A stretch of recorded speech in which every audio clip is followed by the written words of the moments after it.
그렇습니다. 신발에 소금을 넣는 것과 관련된 불교 전통이 실제로 있습니다. 이 수행에는 동양의학과 불교의 지혜가 모두 담겨 있습니다. 이는 소금이 건강과 웰빙에 유익한 특정 특성을 가지고 있다는 이해에서 비롯된 것으로 여겨집니다. 이 오래된 방법의 구체적인 목적은 다양합니다. 소금은 단순히 음식에 양념을 가하는 것 외에도 다양한 용도로 사용되는 것으로 알려져 있습니다. 오랜 세월에 걸쳐 사람들은 일상생활의 다양한 측면에서 그 다양성과 효율성을 발견해 왔습니다. 일반적으로 소금은 맛을 강화하고 음식을 보존하는 등 요리 용도와 관련이 있지만 소금의 이점은 주방을 훨씬 넘어서는 것입니다. 노련한 요리사나 선배의 조언을 바탕으로 이러한 애플리케이션 중 일부를 이미 실험해 보았을 수도 있습니다. 소금은 청소, 정화, 개인위생 증진에 활용될 수 있는 놀라운 물질입니다. 요리 용도 외에도 소금은 표면을 효과적으로 세척하고 소독하는 능력으로 인해 가정 청소 관행에 통합되었습니다. 더욱이 소금은 식염수 용액으로 전환되어 상처와 피부 찰과상에 대한 강력한 소독제 역할을 할 수 있습니다. 또한 각질 제거 스크럽, 비듬 방지 치료제, 진정 목욕 첨가제 등의 용도로 사용됩니다. 일상생활의 다양한 측면에서 소금의 심오한 다양성과 가치를 강조하는 실용적인 응용 프로그램의 목록은 끝이 없어 보입니다.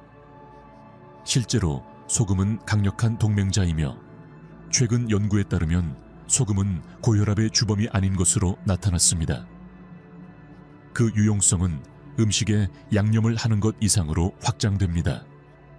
소금은 세척 및 정화 특성으로 인해 가정용 청소에 중요한 요소입니다. 또한 각질 제거 스크럽, 효과적인 비듬 치료제, 목욕 소금 등의 역할도 합니다. 그 다양성은 일상생활의 다양한 측면에서 귀중한 자원이 됩니다. 계속하기 전에 아직 구독하지 않으셨다면 채널을 구독하고 새 콘텐츠가 출시될 때마다 알림이 계속 업데이트되도록 활성화해 보시기 바랍니다. 이제 장엄한 일본산으로 둘러싸인 신비한 계곡에 자리 잡은 고대 불교 수도원의 이야기를 살펴보겠습니다. 이곳은 시간이 멈춘 것처럼 보이며 내면의 평화를 찾는 사람들에게 안식처를 제공합니다. 이 고요한 거주지에는 그림자 속의 지혜의 횃불이자 존경받는 승려 마코토가 살고 있었습니다. 불교와 동양의학에 대한 그의 깊은 이해는 수도원을 조명하여 구도자들의 영적 여정을 인도했습니다. 마코토는 어느 날 아침 햇빛이 나무 사이로 스며들어 그들 주위에 황금빛 광선을 비추고 있는 수도원 회랑에 학생들을 모았습니다. 그는 고요한 표정으로 모든 사람을 둥글게 둘러 앉게 하고 부드러운 어조로 말했습니다. 인생 여정에서 우리가 취하는 각 단계는 신성하다고 스님이 시작했습니다. 이는 우리가 세상과 우리 자신을 이해하도록 이끈다. 우리는 긴 여행을 준비하는 것처럼 지상생활의 어려움에 직면할 준비도 되어 있어야 합니다. 학생들은 스승님의 말씀에 매료되어 마코토가 말하는 동안 한 사람 한 사람을 붙잡았습니다. 그가 신발에 소금을 넣는 고대 전통을 언급했을 때 그들은 그 뒤에 숨겨진 신비로움과 오랜 지혜의 흥미를 느꼈습니다. 이 관행은 우리 조상들이 거칠고 험난한 지형을 여행했던 고대부터 시작되었다고 마코토는 계속 말했습니다. 소금은 단순한 조미료보다 더 큰 의미를 가졌습니다. 이는 어려운 시기에 귀중한 자원인 안전과 순결을 상징했습니다. 잠시 멈춘 후 제자들이 마음에 모래알이 쌓이듯 그분의 말씀을 흡수하게 하셨습니다. 선배 스님이 다시 말했다. 이제 신발에 소금을 뿌리는 전통이 우리의 영적 여정과 전반적인 건강에 그토록 중요하고 중요한 5가지 주요 이유를 설명하겠습니다.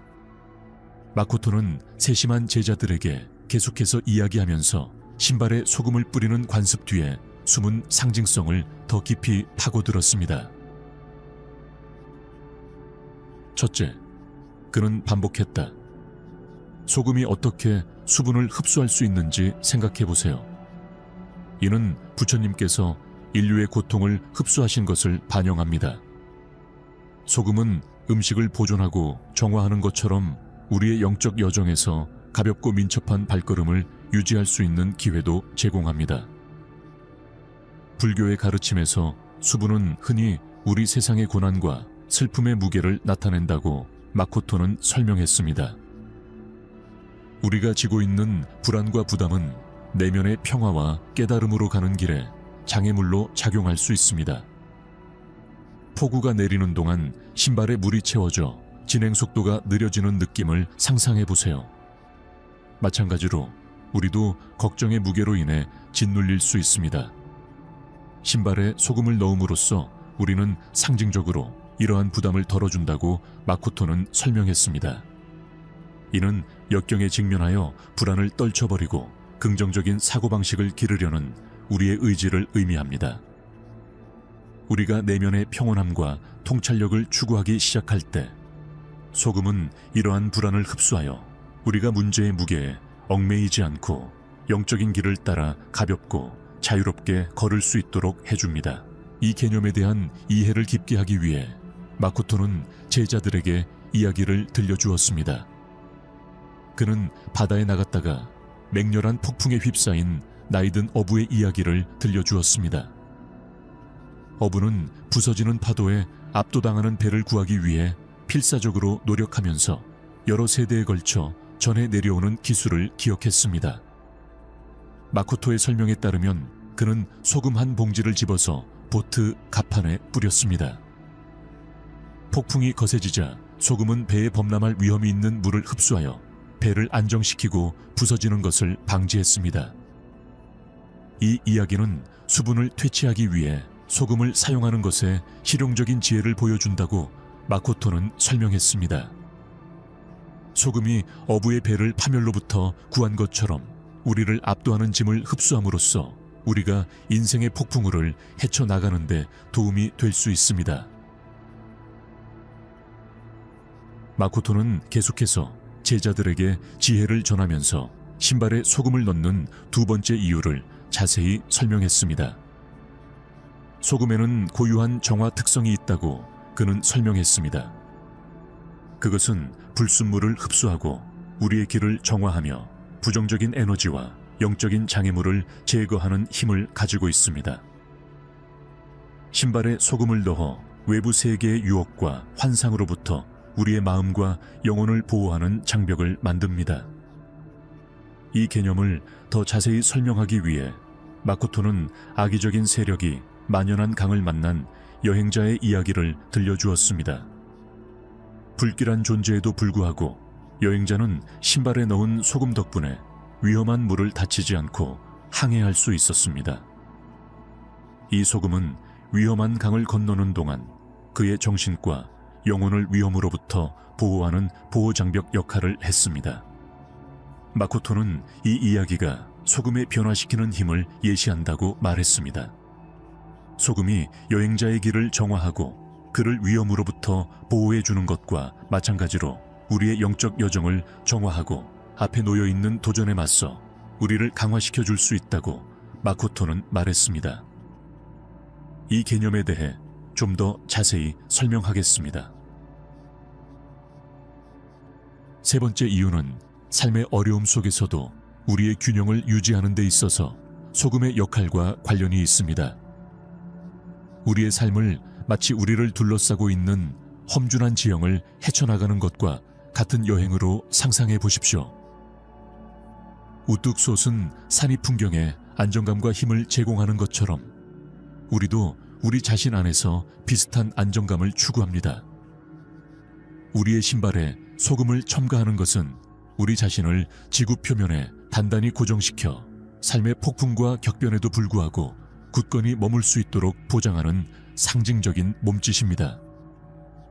승려가 끼어들었습니다. 실제로 우리 수도원을 둘러싸고 있는 산들은 회복력과 안정성에 강력한 상징 역할을 합니다. 이 장엄한 암석이 가장 맹렬한 폭풍우를 견디는 것처럼 우리도 삶의 소란스러운 순간 속에서 내면의 회복력을 키워야 합니다. 우리의 입장에서 소금을 뿌리는 행위는 단순히 육체적인 실천이 아니라 불확실한 시대에 우리 자신을 고정시키는 심오한 은유입니다. 실질적으로 소금은 안정제 역할을 하여 우리가 길을 탐색할 때 의도하지 않은 미끄러짐과 넘어짐을 방지한다고 스님은 계속 말했습니다. 소금기가 가득한 신발을 신고 걷는 것은 땅에 대한 뿌리 깊은 느낌과 연결감을 키워주며 우리를 육체적으로나 영적으로 접지시켜 줍니다. 이 평형은 단순한 물리적 균형을 넘어 확장됩니다. 그것은 우리의 생각, 감정, 행동에 스며들어 우리가 삶의 수많은 도전 속에서 조화를 찾을 수 있도록 해줍니다. 이 개념을 설명하기 위해 마코토는 비유를 하나 말씀드리겠습니다. 라고 끼어들었습니다. 한 젊은 스님이 거친 계곡 옆에서 명상을 하던 중 가지고 온 소금 덕분에 심오한 평안함을 발견했습니다. 이어 마코토는 네 번째 이유를 공개해 추종자들의 이목을 끌었다. 소금에는 치유력도 있다고 그는 지적했다. 한의학에서는 소금을 통증과 스트레스 해소의 천연 치료제로 인식하고 있습니다. 영적으로 여행하면서 우리는 수행에 소금을 추가함으로써 완화될 수 있는 신체적, 정서적 불편함을 모두 겪게 됩니다. 이 점을 설명하기 위해 승려는 발에 열린 상처가 있는 농부를 가리켰습니다. 그는 그 농부가 부상당한 발을 식염수에 담가서 안도감을 느꼈다고 설명했습니다. 이 시어는 소금의 치유 잠재력을 강조하고 그들의 영적 여정에서 소금의 중요성을 강조했습니다. 마코토의 담론은 다섯 번째 이유까지 확장되었는데 그의 추종자들은 그가 소금의 의미를 더 깊이 탐구하면서 모든 말을 붙잡았습니다. 신발에 소금을 뿌리는 또 다른 측면은 감사를 표현하는 것이라고 그는 설명했다. 땅이 주는 귀중한 선물인 소금은 우리에게 기쁨을 주든 어려움을 주든 삶의 모든 측면에 대해 감사하도록 가슴 아픈 일깨워주는 역할을 합니다. 존경심을 가지고 제자들은 마코토의 심오한 통찰력을 흡수하여 겉보기에 단순해 보이는 이 실천에 내재된 의미에 층위를 인식했습니다. 하지만 스님은 더 밝혀야 할 것이 있었습니다. 그는 그들에게 직접적으로 말을 걸었고 그의 시선은 그들의 시선과 마주쳤다. 이 관행 뒤에는 매우 중요한 또 다른 이유가 있습니다. 그는 말을 멈추고 계속하기 전에 말의 무게를 가라앉혔다. 신발에 소금을 뿌리는 것은 단순히 감사를 표하는 의식이 아닙니다. 그것은 또한 우리보다 먼저 이 세상의 길을 걸어온 수많은 개인들과의 심오한 연결 역할을 한다고 그는 계속했습니다. 그의 목소리는 수세기에 걸친 지혜의 무게를 담고 있습니다. 소금 한 알 한 알은 그들의 시련, 인내, 승리를 상징합니다. 이를 우리 자신의 여정에 통합함으로써 우리는 여러 세대와 대륙에 걸쳐 끊어지지 않는 인간의 회복력과 지식 사슬의 일부가 됩니다. 제자들은 이 계시의 깊은 감동을 받았으며 그들의 마음은 마코토가 계시한 내용의 심오한 의미를 이해하기 위해 고군분투했습니다. 그 순간 그들은 신발에 소금을 넣는 행위가 단순한 상징적 행위가 아니라 인류가 공유하는 경험과의 실질적인 연결임을 깨달았습니다. 세계, 그리고 거기에는 신발에 소금을 넣는 고대 불교 전통 뒤에 숨은 심오한 의미가 있습니다. 동양의학의 뿌리를 둔 것부터 감사의 상징적 표현과 인류의 공동 여정에 대한 연결에 이르기까지 이 행위는 여러 층의 지혜와 의미를 담고 있습니다. 우리는 이 탐험이 이 오래된 의식에 대한 당신의 이해를 풍부하게 했으며 아마도 당신의 영적 여정이나 일상적인 실천에 그것을 통합하도록 영감을 주었기를 바랍니다. 결론을 내리기 전에 이 계몽적인 탐구에 동참해 주신 여러분 모두에게 진심으로 감사의 말씀을 전하고 싶습니다. 귀하의 지원과 참여는 우리에게 세상을 의미합니다. 이 콘텐츠가 가치 있다라고 생각하지만 아직 구독하지 않으셨다면 채널을 구독하고 알림을 활성화해 보세요. 그렇게 함으로써 귀하는 이와 같은 흥미로운 주제에 대한 향후 탐구에 대한 최신 정보를 계속 받아보실 수 있습니다. 언제나 그렇듯 아래 댓글을 통해 여러분의 생각, 질문, 제안을 환영합니다. 끝까지 시청하셨다면 100댓글로 알려주세요. 시청해주셔서 감사드리며 언제나처럼 힘내세요. 건강 조심하세요. 곧 뵙겠습니다.